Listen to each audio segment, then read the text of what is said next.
Le jour de Tisha B'Av, ça inclut aussi la nuit, il est interdit de se laver, que ce soit à l'eau chaude, que ce soit à l'eau froide, même tremper son doigt dans de l'eau à Tisha B'Av, c'est un issour. C'est pas simplement un minhag, c'est carrément un issour.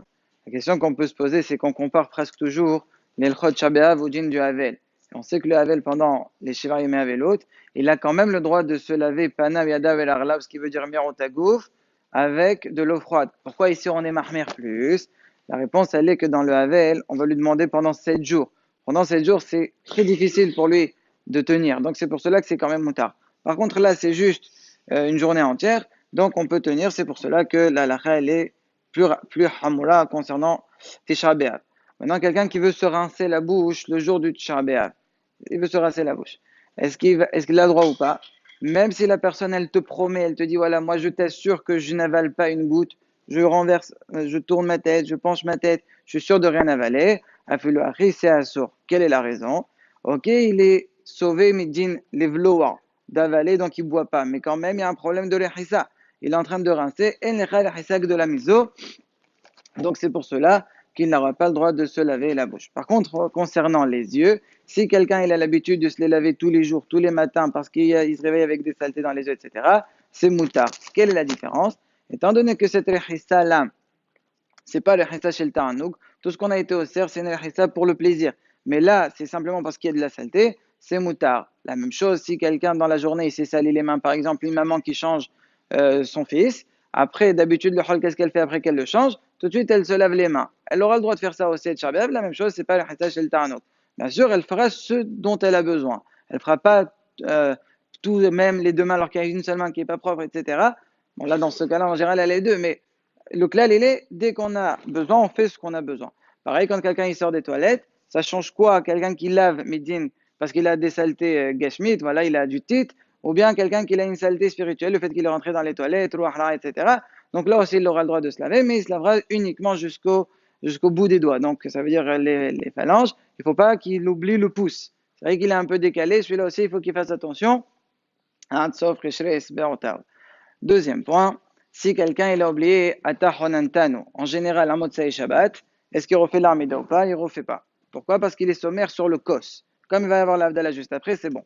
Si jamais quelqu'un il a oublié Atahonantano, en plus s'il a mangé avant l'Avdallah, il s'est trompé, là on lui dit de refaire l'Avdallah. Pourquoi on est reconnaît Soto? On le punit. On lui dit tu as fait deux erreurs. Premièrement, tu as oublié Atahonantano, en plus tu as mangé avant l'Avdallah, donc on t'oblige à refaire. Mais si maintenant quelqu'un il n'a pas mangé, simplement il a oublié Tahonantano, mais il sait qu'il n'a pas de kos, il n'a pas de vin, et il aura que 24 heures plus tard, donc Motsae Yom Rishon, ça ne marche pas, il faut qu'il ait absolument le kos pour faire l'Avdallah dans les 24 heures, s'il n'a pas, donc il devra refaire à Tahonantano. Tout ça pour arriver à la Sheila de cette année. Si jamais cette année quelqu'un il oublie à Tahonantano, le kos il va l'avoir quand? Mosaïd Shabeav, donc bien plus que 24 heures plus tard. Alors est-ce qu'on va lui dire de refaire? Ça, un Shulchan Aruch Meforaj dans Resh Sadidalet Saïm Dalet, Saïm Gimel, là-bas le Shulchan Aruch il dit qu'il ne refait pas. Et il explique la Svara, le Biur Halacha, et il dit parce que comme, c'est pas qu'il n'a pas de vin lui, c'est que le Zman, on ne peut pas lui demander de faire l'Avdallah Mosaïd Shabbat parce que c'est le jeûne. Donc Mosaïd Shabbat, ça s'appelle encore dans le Zman, et donc ça s'appelle qu'il a un kos, et donc c'est pour cela qu'il ne refera pas. Encore un point. Le soir de Moshe Shabbat, d'habitude, on fait Wihinam après l'Armida. Là, on ne fait pas. Pourquoi on ne dit pas ce pasour? Parce que Wihinam, il a été institué au moment de l'inauguration du Mishkan. Et comme là, le Beth Amidash il est Harev, donc c'est pas Matim, ça ne correspond pas. Pareil, quand on fait Ovalision, d'habitude, on commence par Ovalision. Là, à Tchabéav, on devra sauter ce passage. Pourquoi? Parce qu'on dit quoi dans Ovalision? Goel. On parle de la Géoula. Il n'y a pas la Géoula pendant la nuit. Bon, tu peux commencer un petit peu après. Pourquoi tu passes directement au Atakadosh? Parce que juste après, tu dis Wanizot beriti otamam Hashem. Tu dis le mot berit. Berit, ça veut dire une alliance. On peut pas faire une alliance avec les chinotes qui viennent d'être récités. Donc, c'est pour cela qu'on saute. D'ailleurs, on peut pas dire aussi le Hamushumipir. Ça veut dire qu'on doit étudier la Torah et ça sort d'étudier la Torah de Shabbat va part de l'Animalayim. Donc, c'est pour cela qu'on passe directement à Ve'ata Kadosh. Ce Shabbat, étant donné que c'est veille de Tchabéav, on ne dira pas Sitratra Aminha. C'est vrai que, pas c'est vrai, comme Tchabéav il s'appelle Moed, voilà un Moed, donc la même chose, une veille de Moed, on ne fait pas Tahanon, et donc là, comme c'est Shabbat, on ne fera pas Sitratra. Le Lama, il dit, on ne fait pas le Kaddish Titrabal à Tisha B'Av. Ça veut dire quoi? Quand on fait le Kaddish après l'Armida, d'habitude, on dit toujours Titrabal. On demande à Kadosh Baruch qu'il accepte notre tfila. là on ne peut pas le dire. Pourquoi? Parce qu'à Tchar B'Av, c'est marqué, il y a un passeur qui dit Gam Kiezan Shawera Satam Tefilati.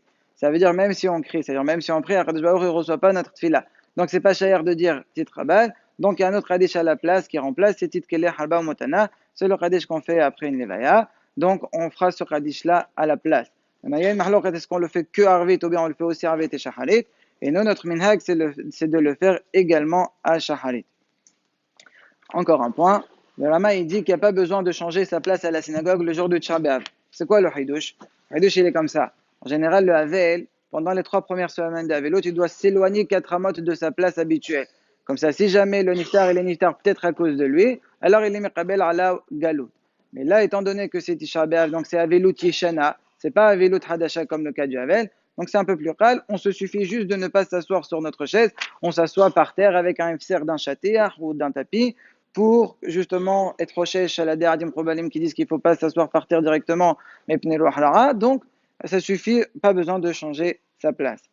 Un homme qui est mitabel sur les Yerushalayim, il les oche veroe bene hamatzion. Comme il dit le Zohar, il est doresh le pasouk, Qol sofa yachnas ou qol yahdav yeraneno.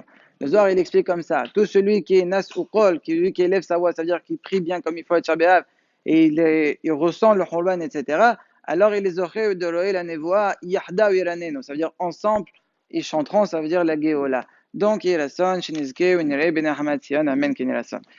On n'a pas fait la balakha tout à l'heure, on l'a fait tout de suite.